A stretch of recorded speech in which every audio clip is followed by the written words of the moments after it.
चल रहा है तो वहीं ममता बनर्जी ने अपनी राजनीति की वजह से बंगाल को कभी भी देश के साथ मुख्य धारा में नहीं जुड़ने दिया।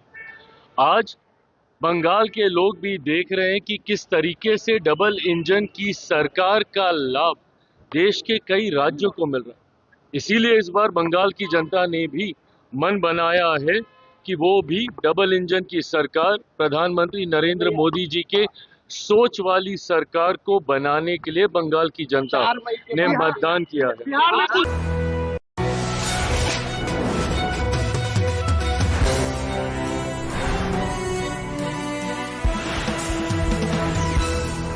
देखिए, ये हमारे देश की खूबसूरती है कि देश के अलग अलग राज्यों में व्यंजनों में इतनी ज्यादा विविधताएं हैं और यही स्वाद देश के प्रधानमंत्री होने के नाते हर राज्य के व्यंजन को सम्मान देना, भाषा को सम्मान देना।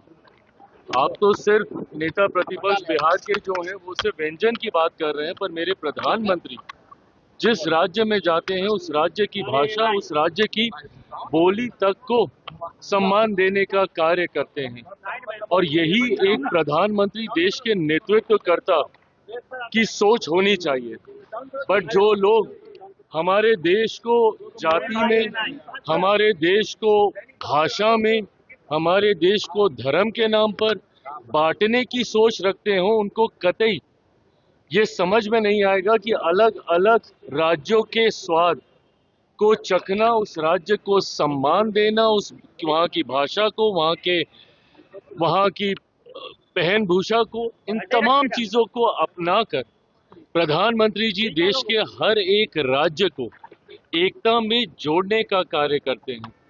बट जो एमवाई समीकरण बनाकर हमारे देश को तोड़ने की सोच रखते हो जातीयता और सांप्रदायिकता में, वो लोग इस बात को कतई नहीं समझेंगे। बहरहाल इन तमाम चीजों के परिणाम अब बहुत दूर नहीं है। 4 तारीख को परिणाम सामने आएंगे और एक ऐतिहासिक जीत के साथ इस बार एनडीए बंगाल में भी सरकार बनाने जा रही है और साथ ही में बाकी के जितने भी राज्य हैं, 5 के 5 राज्यों में 4 मई को भारतीय जनता पार्टी के नेतृत्व वाली एनडीए की सरकार बनने जा रही है। पीएम मोदी ने कहा कि बिहार में देखिए, जिस तरीके से बंगाल में ममता बनर्जी जी के नेतृत्व में पिछले कई सालों से बिहार बंगाल को बर्बाद करने का कार्य किया, आज जिस तरीके से देश तीव्र गति से विकास की राह पर आगे चल रहा है तो वहीं ममता बनर्जी जी ने अपनी राजनीति की वजह से बंगाल को कभी भी देश के साथ मुख्य धारा में नहीं जुड़ने दिया। आज बंगाल के लोग भी देख रहे हैं कि किस तरीके से डबल इंजन की सरकार का लाभ देश के कई राज्यों को मिल रहा है। इसीलिए इस बार बंगाल की जनता ने भी मन बनाया है कि वो भी डबल इंजन की सरकार, प्रधानमंत्री नरेंद्र मोदी जी के सोच वाली सरकार को बनाने के लिए बंगाल की जनता ने मतदान किया है। बिहार में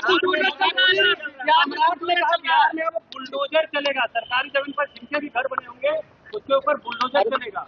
देखिए, जिस तरीके से अतिक्रमण ने कई बार विकास की राह में गतिरोधक बनने का कार्य किया है, ऐसे में जितने भी इल्लीगल अतिक्रमण है उसके ऊपर कार्रवाई की जाएगी। पर इस बात को भी सुनिश्चित किया जाएगा कि कोई भी ऐसे घर को ना तोड़ा जाए, कोई ऐसे परिवार के साथ अन्याय नहीं हो जिनका जायज अधिकार वहां पर हो।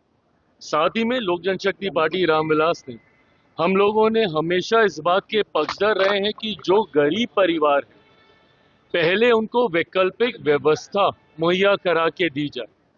किसी का भी घर उजाड़ने से पहले उनको एक ऑल्टरनेटिव जगह मुहैया कराई जाए और उसके बाद जो उचित कार्रवाई, जो भी न्याय संगत कार्रवाई हो, उसके बाद उस कार्रवाई को जरूर किया जाए। 4 मई के बाद बंगाल में 5 बड़े काम होंगे, पीएम नरेंद्र मोदी बोल रहे हैं। बिल्कुल सही बात है और एक के बाद एक उन कार्यों को हम लोगों ने धरातल पर उतारने का भी काम किया है जिन जिन राज्यों में चुनाव से पहले प्रधानमंत्री जी ने वादे किए हैं।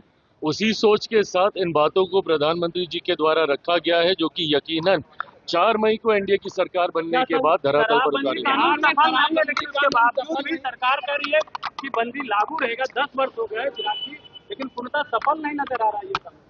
देखिए, कानून में जहां पे त्रुटियां हैं जरूर उसको दुरुस्त किया जाएगा। मैंने खुद कई बार इस बात को कहा है कि ये कानून के पीछे की सोच कतई गलत नहीं है। यकीनन शराबबंदी एक ऐसी चीज है जिसने शराब की वजह से कई घरों को बर्बाद करने का काम किया है, पर ऐसे में ये कानून पूरी तरीके से धरातल पर उतरे ये भी जिम्मेदारी सरकार की है। इसमें यकीनन रह रह के कुछ त्रुटियां सामने आती हैं। जहरीली शराब के निर्माण जैसे कार्य हम लोग को बिहार के अलग अलग क्षेत्रों में देखने को मिलते हैं। सीमावर्ती इलाकों में जिस तरीके से आयात होता है वो हमारे लिए कई बार चिंता का विषय बनता है। तो जो त्रुटियां हैं उसको जरूर दुरुस्त किया जाएगा, ये भी मैं विश्वास रखता हूं, क्योंकि सरकार के जिम्मे ये एक बड़ी जिम्मेदारी है और उसको भी हम लोग करने का काम करेंगे।